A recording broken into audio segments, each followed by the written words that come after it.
o povo que a gente chama de mesopotâmicos, surgiu aproximadamente 10.000 a.C.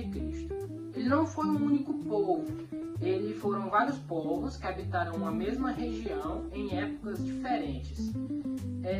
O povo que a gente busca são os fenícios, povo esse que habitou a região aproximadamente em 4.000 a.C. Esse povo, assim como todos os povos da época, eram baseados quase que inteiramente no comércio e na agricultura.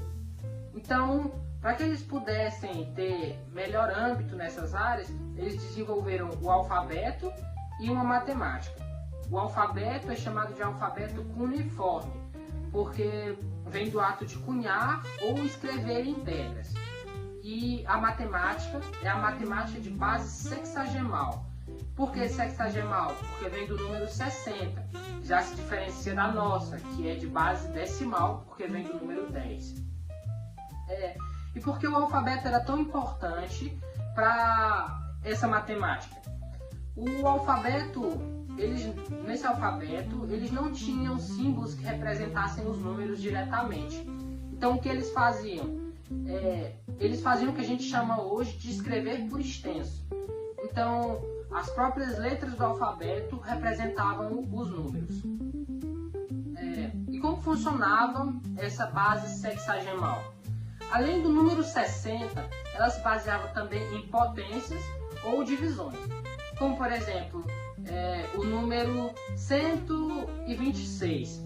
O que eles faziam? Eles pegavam 2 elevado 10 elevado a 10 elevado a 2, mais 5 elevado a 2, mais 60 elevado a 0.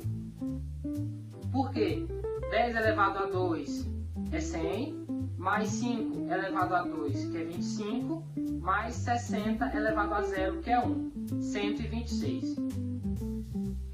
E isso é interessante porque a gente percebe como se diferencia da nossa matemática, já que por ser de base 60, eles tinham que realizar divisões diferentes e potências diferentes das nossas para encontrar os mesmos valores.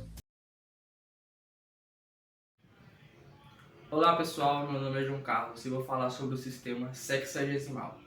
Ele é um sistema que foi criado pelos babilônios há 4.000 anos atrás. Ao invés dos nossos números que a gente usa hoje em dia, que é, por exemplo, até o 10, que é os nossos números decimais, eles usavam o 60 como base. Ele era dividido por 1, o 2, o 3, o 4, o 5, o 6, o 7, o 8, o 9, o 10, o 12, o 15, o 20 e o 30. Esses eram os números, mais comuns que eles usavam naquela época. Eles utilizavam esse método de divisão para comércio, animais e o campo. Bom, esse sistema ele é muito comum nos nossos GPS, nos nossos mapas e na bússola.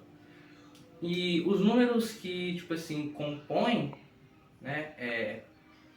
que é utilizado nesses aplicativos, 1 grau, que equivale a 60 minutos, e 1 minuto, que equivale a 60 segundos. Mas como assim? Por exemplo, nos filmes de aviação, por exemplo, quando o personagem fala a 60 graus à direita, é mais ou menos isso que ele quer falar.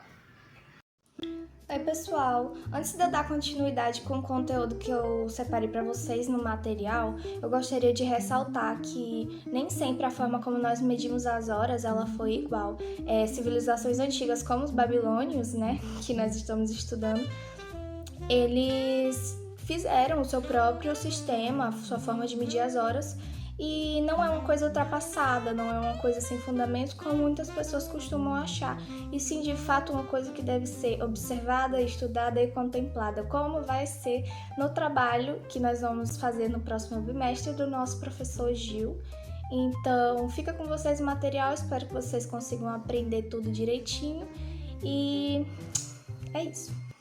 Separei aqui de forma bem organizada e já vou explicando para vocês como é que funciona a conversão e qual é a equivalência de um sistema para o outro. No caso, o sistema babilônico para o nosso atual. Um Beru equivale a 120 minutos, ou seja, quando nós temos um Beru, temos 120 minutos.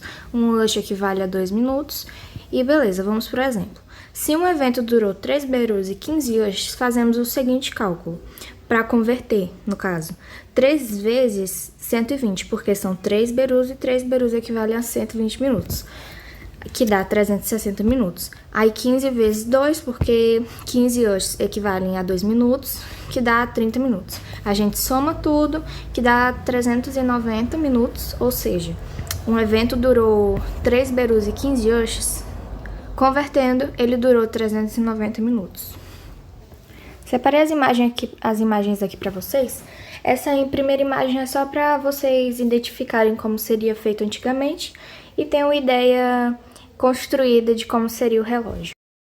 No caso aqui, vocês podem observar, eu optei por um modelo para explicar de forma visual para vocês, mais simples. Esse traço maior aqui, esses traços, equivalem a um Beru. Então, quando vocês observarem esses traços maiores, sempre tenham em mente que equivalem a um Beru, portanto, a 120 minutos. Esses tracinhos menores entre um Beru e outro equivalem a um Ush, ou seja, 2 minutos. Isso aqui é uma representatividade de como seria, caso a pessoa não quisesse converter com base em cálculos e sim observando diretamente o relógio.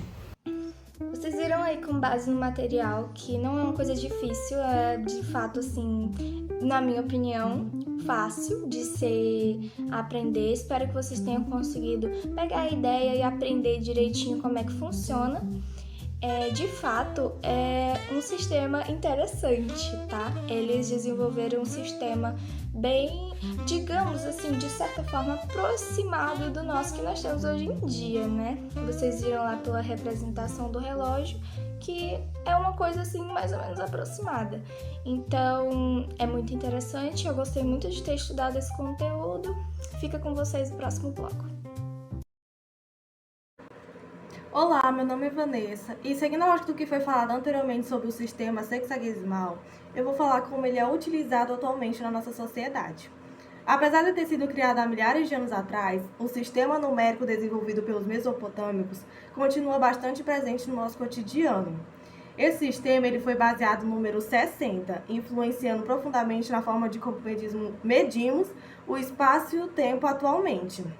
Como, por exemplo, quando vemos um relógio, aplicamos diretamente esse conhecimento antigo.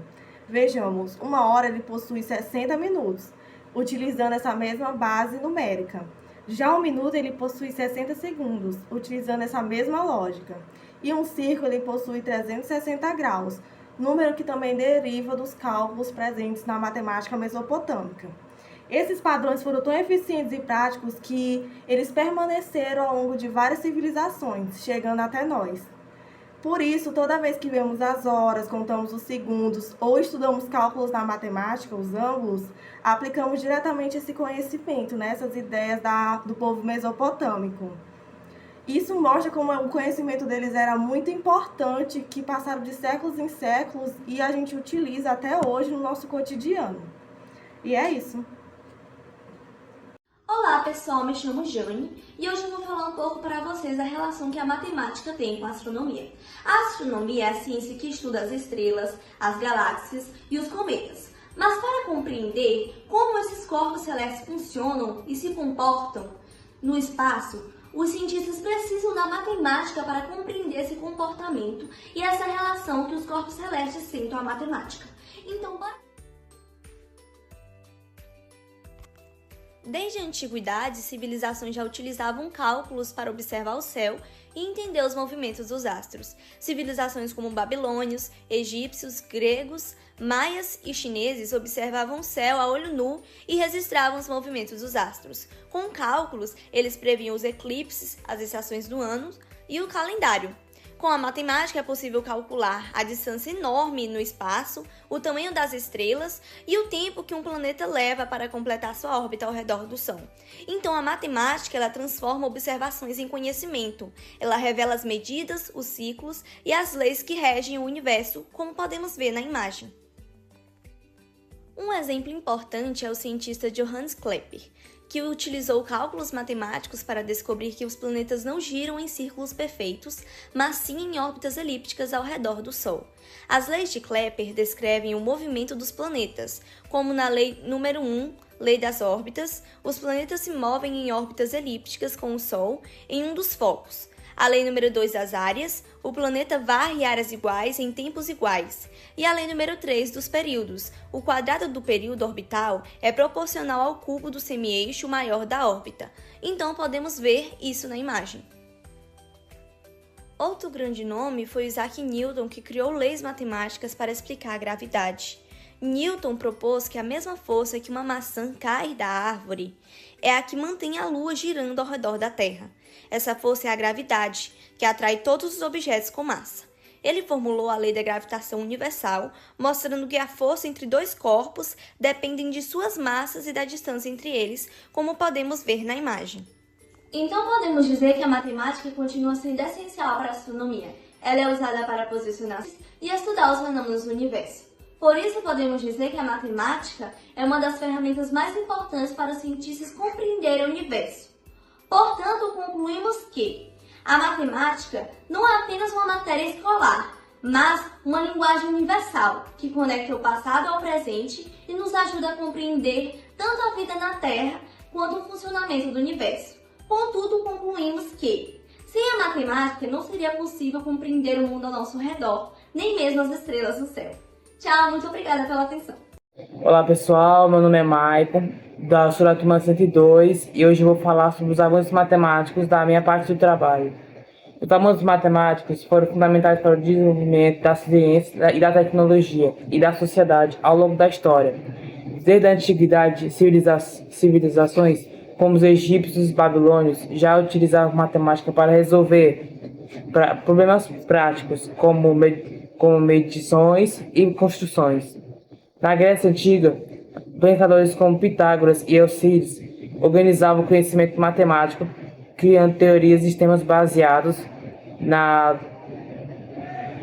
lógica e na demonstração, permitindo o estudo moderno, permitindo o estudo do movimento e das mudanças. Hoje a matemática está presente em diversas áreas como informática, engenharia, economia e inteligência artificial, sendo essencial para o progresso.